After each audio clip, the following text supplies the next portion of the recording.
moi, citadine, j'ai envie demain de cultiver et que j'ai pas de jardin parce que j'habite dans un immeuble, je peux venir voir ton association et te demander de m'aider pour Tout à fait.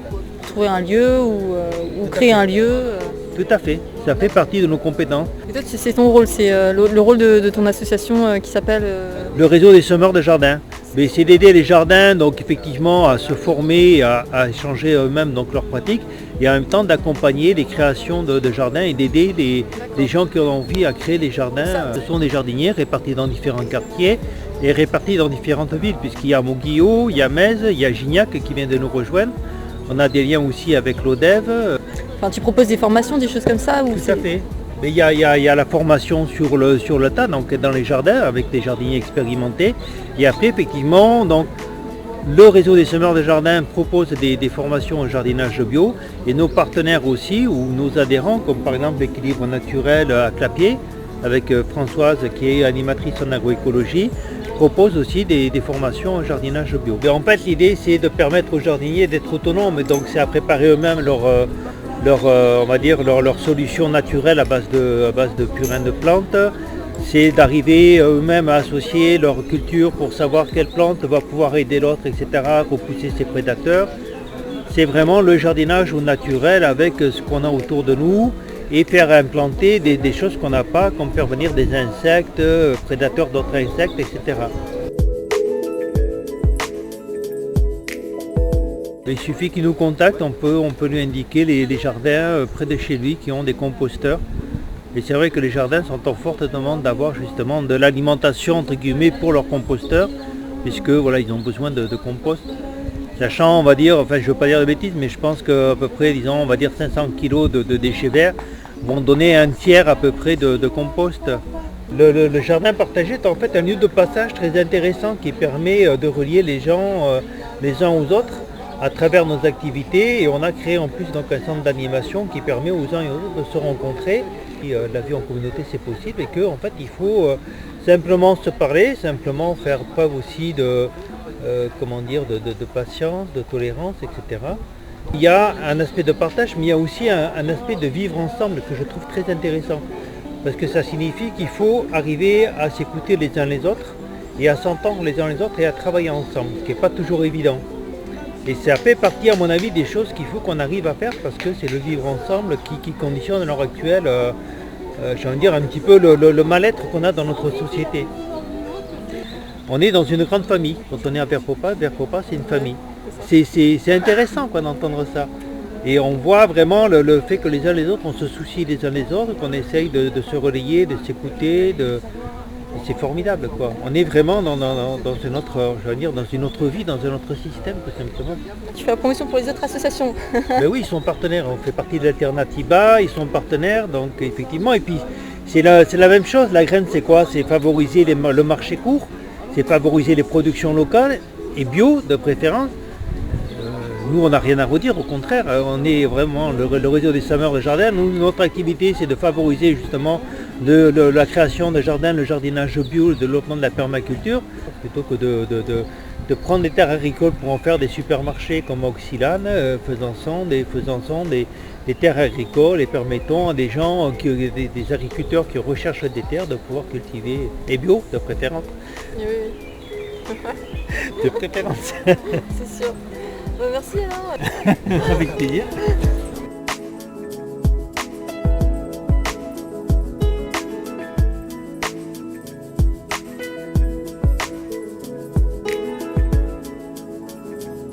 Et toi tu proposes que des trucs, des alternatives pour le non-jetable. Beaucoup. Ouais. Beaucoup essentiellement. Essentiellement, oui. C'est vrai que j'ai beaucoup de choses lavables, zéro déchet.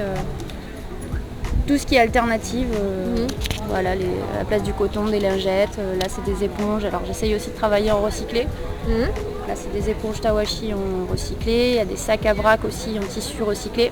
Je propose aux gens de me ramener des tissus qu'ils n'utilisent plus, ou délaver ou trouer, et du coup en échange je leur propose de prendre l'autre sac ou une éponge selon l'utilisation qu'ils en feront et puis selon la quantité de tissu qu'ils vont m'amener aussi. Enfin, voilà. Je trouve ça plus sympa que sinon moi-même je vais chiner des tissus où on en récupère, mais je trouve ça aussi sympa d'utiliser, sachant que on a tous des trucs dont on ne sait pas quoi faire, quoi. On a plein de choses concrètes pour modifier sa consommation et pour, De tous les jours, en pour plus. ne plus jeter et ne plus dépenser aussi, Voilà. parce que finalement tout ça mêlé, c'est des choses qui reviennent cher à l'achat, quoi. Alors ce qu'on achète dans le supermarché, dedans il y a du plastique, il y a marqué quoi? Azurant chimique. Azurant chimique, chlore. Ouais. Il y a du chlore et des poudres chimiques issues du pétrole. Super. Tout ça c'est dedans, c'est compris, c'est cadeau. Ah voilà. Et On s'étonne voilà. qu'on tombe malade. Hein. Exactement, et c'est pareil sur les cotons. Alors ce qu'on achète en supermarché, le coton, pesticides plus chlore plus azurant chimique, maladie Les des... cotonniers. C'est quoi ça? C'est les gens qui travaillent le coton justement, qui Ah, font la oui. culture. En fait, tout ça se comprend la culture du coton plus le coton qu'après qu'on t'achète, que tu achètes, qui est justement blanchi au chlore et tout ça. Ça c'est des serviettes... Alors ça c'est des protège-slips et puis aussi les serviettes hygiéniques. Ça c'est une des choses qu'on utilise le plus dans une vie. On utilise plus de 10 000 dans une vie de protection. Et une fois qu'on achète, c'est à vie après. Bah c'est à vie. Ça finit par s'user. Je pense pas que ce soit à vie, mais ça peut durer quand même pas mal d'années, ouais. D'accord, Parce donc que c'est un bon c'est du investissement. costaud, c'est du bambou, donc c'est certifié. C'est du coton certifié.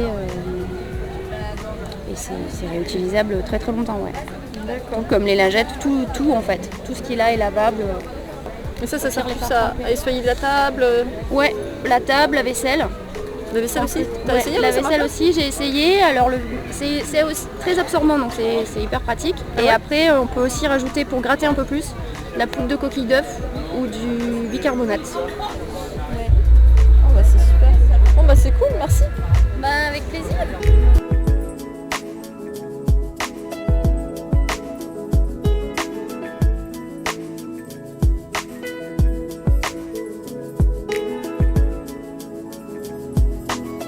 L'asso, en fait, elle a pour but de valoriser la cuisine, le jardinage et l'animation.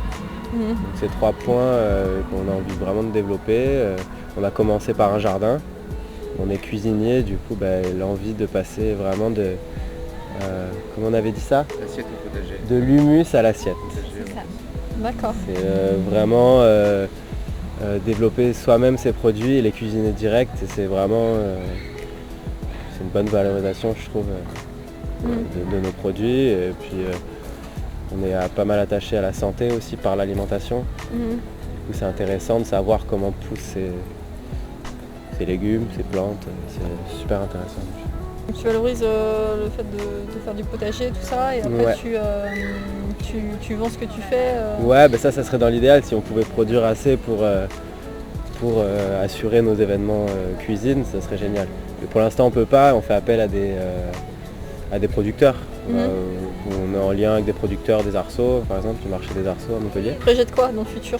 Dans le futur, on est en attente en fait et on va peut-être avoir des terres plus grandes. Hein? Et le projet ce serait d'avoir une ferme et d'avoir une restauration sur place en fait. Donc de faire du maraîchage diversifié. Mhm. De faire de la restauration et du coup de l'animation. Du coup assurer de l'animation, faire venir des classes. Et il y a un terrain qui nous intéresse et il y a un vieux bâtiment aussi, donc il y aurait aussi de l'éco-construction, de la rénovation. Moi il y a un truc que j'aimerais bien développer, c'est vraiment genre faire des cueillettes au jardin et directement aller les cuisiner ces produits et on les mange ensemble. Tiens. Bon bah merci, à bientôt. Merci, bonne journée. Eh, vous avez un site internet ou des choses comme ça?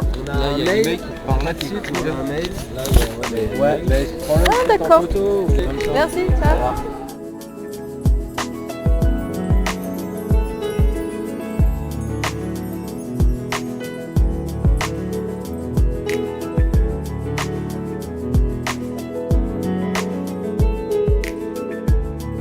Alors on travaille à essayer d'améliorer les choses. On fait des actions, des vélorutions, c'est ça. D'accord. Spécificité vélo, c'est des manifestations à la fois festives et revendicatives. On a fait des vélorutions d'enfants, alors on a fait des arrêts où il y avait des jeux, une vélorution de nuit. Et puis par exemple il y a une piste, une rue qui était très très dangereuse pour les vélos et surtout pour les piétons, c'est la rue Saint-Louis. Mhm. Et donc 3 fois la nuit on est allé peindre une fausse piste cyclable pour que- D'accord. Ah et oui. effectivement, les voitures la respectent, la fausse piste cyclable. Notamment, on va voir les élus aussi pour leur demander pas forcément des pistes cyclables, hein, mais au moins des espaces partagés. On promeut la ville à 30 aussi. C'est dommage, je trouve que c'est pas assez développé encore Ouais. par rapport à d'autres villes, tout ce qui est Bah oui, cyclique, si on compare à Strasbourg, oui, hein, voilà. c'est vraiment. Alors il y a le problème du danger, il y a le problème du vol de vélo. Ah oui, et ça c'est beaucoup de pénible. gens se sont fait voler un vélo, après ils en ont assez, quoi. Et il y a des mesures à prendre pour éviter les vols de vélo, des choses comme ça. Eh bien, qui est le plus d'arceaux possible, mais il faut faire attention aussi au type d'arceaux. Il paraît que les arceaux qui ont été choisis à Montpellier, c'était en accord avec les monuments de France, enfin, il fallait que ce soit joli. Mais on s'est aperçu dans la liste de discussion qu'il y en a qui sont sciés à la base. Alors les voleurs scient à la base le truc, ni vu ni connu, les gens mettent leur vélo et après ils n'ont plus qu'à venir et se servir. Enfin. Vous m'avez dit que les cadenas en U, ils étaient plus fiables. Hein. Ah oui, oui, oui. Ah oui, il faut un U, mais alors moi j'ai 4 cadenas en fait. J'ai un cadenas sur ma selle de vélo en permanence. Parce qu'on vole des selles aussi, on revient, on veut prendre le vélo, il n'y a plus de selle. Ensuite, j'ai un U, mais le U n'est pas toujours, il n'y a pas toujours ce qu'il faut. Si par exemple il y a juste un arbre, le U il ne va jamais passer trop petit pour l'arbre. Alors j'ai un tortillon aussi. D'accord. Et puis pour ma remorque, puisqu'on a apporté, ça c'est ma remorque, le vélo est une solution à la fois qui est bien pour la santé, qui est bien pour le moral aussi. Moi j'étais la seule de mon collège à venir à vélo. J'arrivais, j'étais de bonne humeur, j'avais déjà fait mon quart d'heure de vélo. C'est bon j'étais pour la bien, santé, hein. Et les autres, il y avait de nouveau des embouteillages, j'arrive pas à me garer, voilà. Donc ça change complètement le mental et puis il y a l'idée d'autonomie aussi. Tout le monde avait des vélos, tout le monde avait des remorques et puis après on a cru que la voiture c'était la liberté. Mais il y a tellement de voitures qu'on s'auto-étouffe. Et puis C'est un piège, hein. Ça a été un piège. Hein. Et c'est aussi les guerres du pétrole, c'est le réchauffement climatique, mais du plus c'est hyper économique. Hein. Il faut changer les pneus de vélo, c'est quand même pas... on se ruine pas, quoi. Et vous faites des ateliers pour réparer des vélos, des Alors choses il y comme a ça une autre association qui s'appelle le Vieux Biclou, avec qui on marche oui. main dans la main. Oui. Et eux, on peut venir, il y a des gens qui nous aident, en fait il y a une entraide, il y a les outils. Et il y a une entraide pour réparer les vélos. D'accord. Et ils font aussi vélo-école, du coup. Mais eux ont 2 salariés, ce que nous on n'a pas. Nous on fonctionne avec des bouts de ficelle. Et du coup concrètement ce que je peux faire c'est déjà je prends mon vélo, je vais au boulot en vélo. Ah bah oui, oui, Et oui, du oui. coup je peux participer aussi au sein de votre association. Tout à fait, C'est oui, ça, oui, oui. à vous aider à développer, à faire des manifestations, des choses comme ça. Oui, oui. Et faire la promotion de La ça. promotion hein, de ça. Rappeler que... Alors à Vélocité, on est à peu près une quinzaine, vingtaine de gens actifs. Il y a à peu près 200 adhérents, c'est plutôt de soutien. Alors ils vont venir quand il y a une Vélorussion, mais ils n'ont pas le temps de venir à une réunion.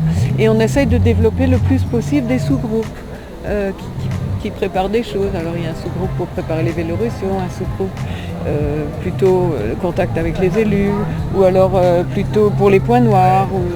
On essaye de... Et chacun a un peu son rôle selon ses goûts, ses disponibilités. Chacun peut un peu participer. D'accord. Mais pour les points noirs, il n'y a même pas besoin d'être dans l'association. Il suffit d'aller sur le site et indiquer quelque chose et, si possible, faire une proposition. Oui. Hein. Ça c'est bien ça. Et ça, les élus, ils sont preneurs. Ils disent, mais oui, vous êtes les usagers, vous savez. Et puis, il y a une expertise de celui qui circule à vélo. Alors que les services de la ville, ils ne peuvent pas connaître comme nous l'ensemble des adhérents connaît. Alors on a un problème, c'est que beaucoup de gens se garent sur les pistes cyclables. Et alors on leur met des faux PV. Ah, des faux PV, trop bien. C'est chouette. Alors c'est la ville de Brest qui a fait ça, mais nous on le prend.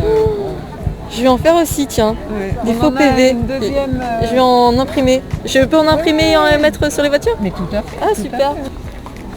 Ils sont si, mais tous, oui, je laisse. Allez, merci beaucoup, au revoir.